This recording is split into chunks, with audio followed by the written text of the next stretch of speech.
Okay, welcome to the show. This is Sport DD Live, reaching you from this channel. Once again, happy new month and welcome to the program.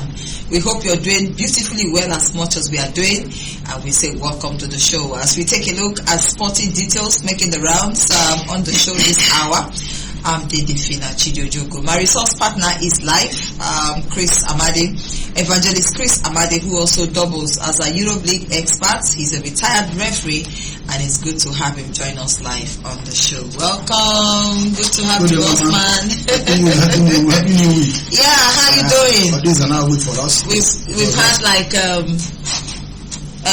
celebrations. Good one.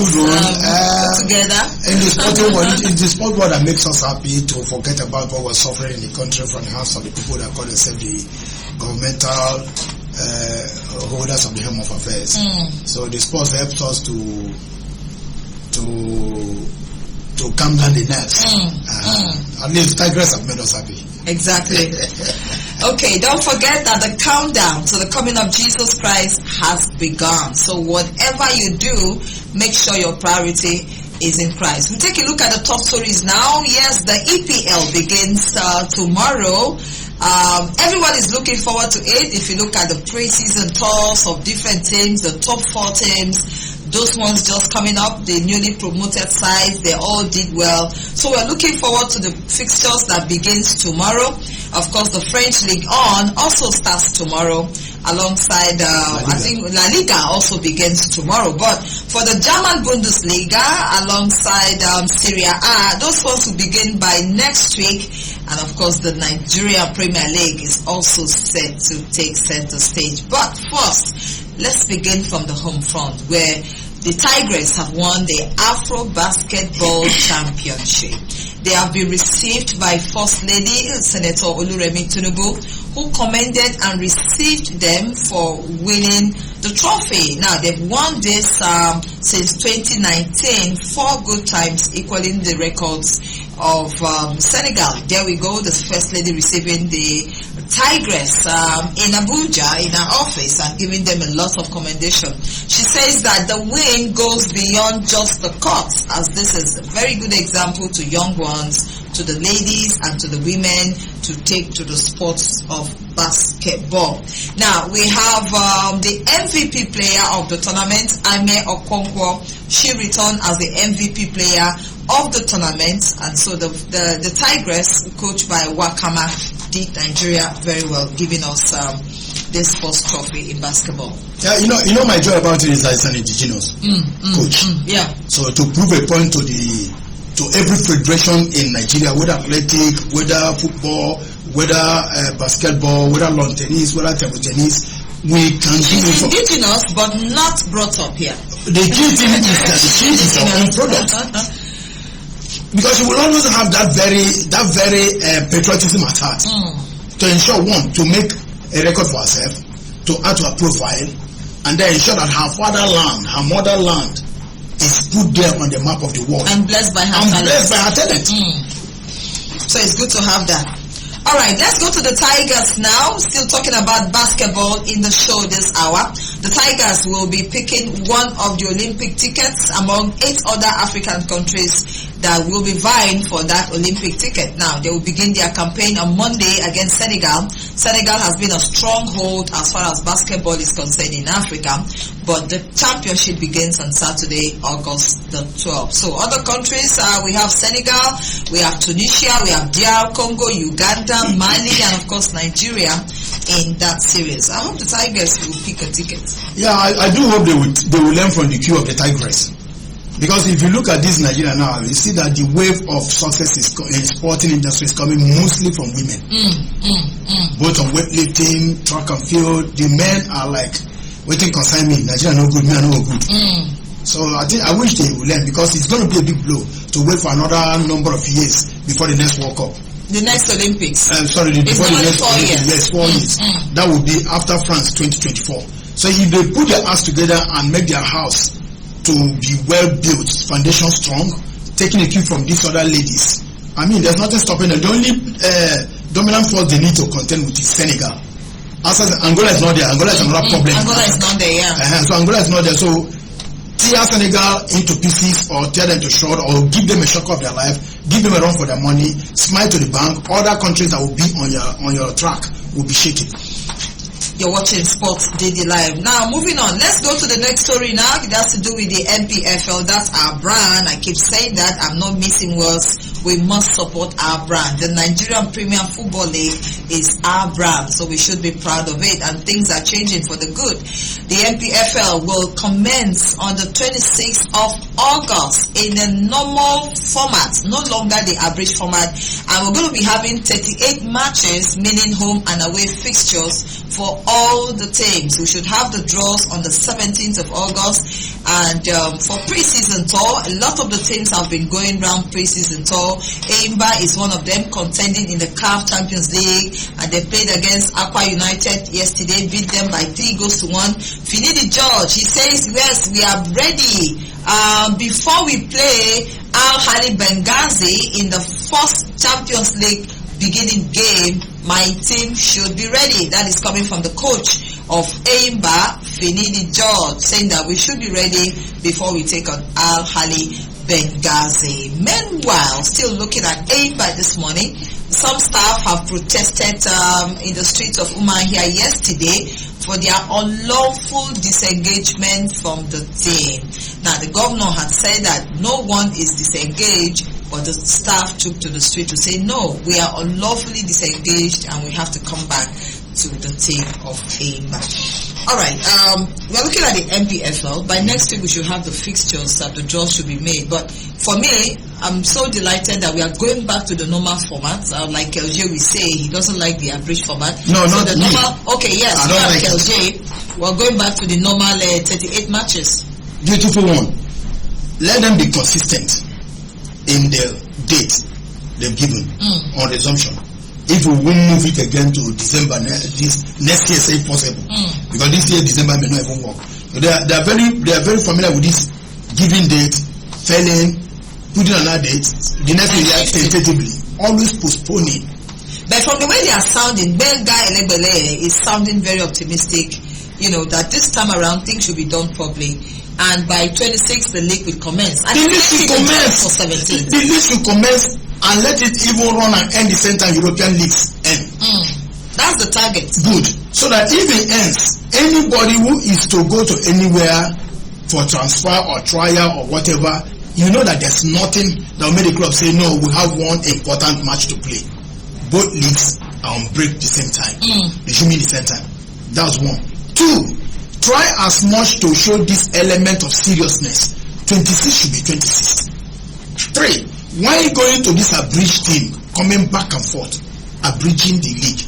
What's wrong in your one? Look at South Africa, they're running on 16 teams, and they're playing their team straight off. We have 20 teams.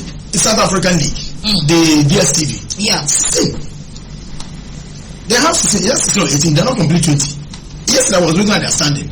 I watched Mamelodi win their second match. I watched all their matches. Yeah, their league is on. Their league is on. They played 2 matches yesterday. Mamelodi won their match yesterday. They have won 1-0 2 times. Go forward to 0.6. Okay, so we look forward to see the real format of the league. We have the draws coming up for next week on the 17th, and of course the league commences on the 26th. We hope this doesn't change, but I think it's a good thing that we do things the way it ought to be done. Alright, let's take a look at boxing now, where Robert Helenos will be replacing Darren White, who was tested positive to banned substance, to face Anthony Joshua by Saturday. Now, one man is talking tough, that is Kisora. He says any boxer that is tested positive to banned substance, whether supplement, whatever you say, should be banned for 10 years. Reason being that he has boxed for 20 years and he hasn't taken any banned substance. And again, for a boxer, you ought not to take banned substance because you can just kill someone or kill your opponent. So if anybody is found taking drugs, 10 years should be the appropriate ban given to that boxer. You want to agree with that? Very much. Even 10 years is small for me. It should be off the system. Because you know it's something that goes into your bloodstream and it remains there. You can't erase it. And when this thing gets in there, it energizes your system like elastic. And at that very time, you don't feel anything. You can hit somebody not even feeling that you're healing a human being. And this is boxing. Of course. Because with the strength you have, your normal natural force, with additive added to it, it makes, if you're supposed to have 10 kg weight, you're now having about 50, which can be too much for somebody to receive at a particular point. So if you need somebody at the temple, can happen. Of course, if you need the 10 person with that strength, because you're not even feeling anything. What you're seeing is like far off me where the thing is here, and you're going very hard on that person. If you hit the person on temple with that kind of strength, you can make the man go mad or have this kind of Parkinson after that fight. Let's take a look at the Joshua fight. I mean, for me, is it not horribly arranged? Yes, I would want to agree with you, because the guy coming might not be very prepared. Because Joshua already... You are just called up yes, as a replacement. Yes, it might not give us the best of what we want in the bout. Because Joshua himself had already been preparing for a match with Dylan White.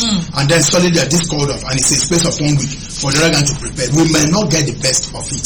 So if my opinion is to count, I would have asked them to move the fight to December, so that the other guy can well prepare himself before coming into the bout. So we'll get a good fight, and the fans will have a smile on their face. Value for their money. Value for their money. As well. And promoters too should have something to talk about. Because I see that the promoters here are the ones now they are in the hate because of smiling to the bank. Whether fans are happy or not, they don't care. You're watching Sports DD Live. Let's take a short break. When we come back from the break, we'll be going to top other stories, especially as it concerns the Women's World Cup, plus the EPL fixtures lineup for this weekend.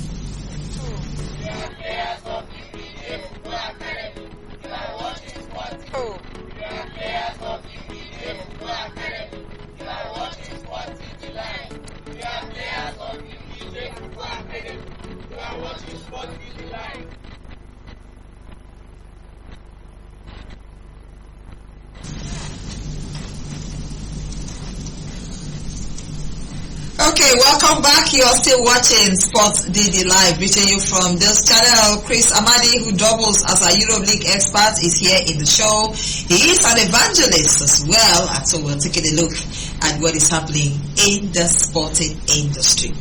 All right, let's go straight to the Women's World Cup now, where today is rest day for the women, and tomorrow the quarterfinal fixtures will begin. However, back here in Nigeria, the House Committee on Sports has invited the NFF to come and explain the reasons why the name Nigeria is being recorded all over the place for very wrong reasons. Again, they want to know why bonuses have not been paid, especially to the women, since 2021.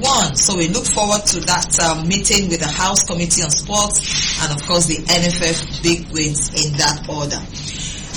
The Super Falcons may have been out of the World Cup. They already arrived Nigeria, and some are having a kind of a holiday before they start resuming back to their club sites for the new season that is upcoming. However, the round of 16, the best 11 released by FIFA, Plumter is among the best FIFA 11 released by FIFA. That tells you that the Falcons had a very good outing in the World Cup. For me, yes, we never gave them a chance en route to the World Cup. In our analysis, that's Plumter on your screen. En route to the World Cup, going by preparations, but here they are. Do you think they gave a good account of themselves? Yeah, they did. I never gave them a chance. You know, personally, I'm not a fan of Randy Wardrobe. Yeah. I'm not his fan. Because he had never added any color to that. 1, 2, I'm not happy with an NFF hiring somebody that will be doing a part-time job for what? If he's staying, let him stay. From what we saw in the World Cup. Yeah, I'm coming to that, man.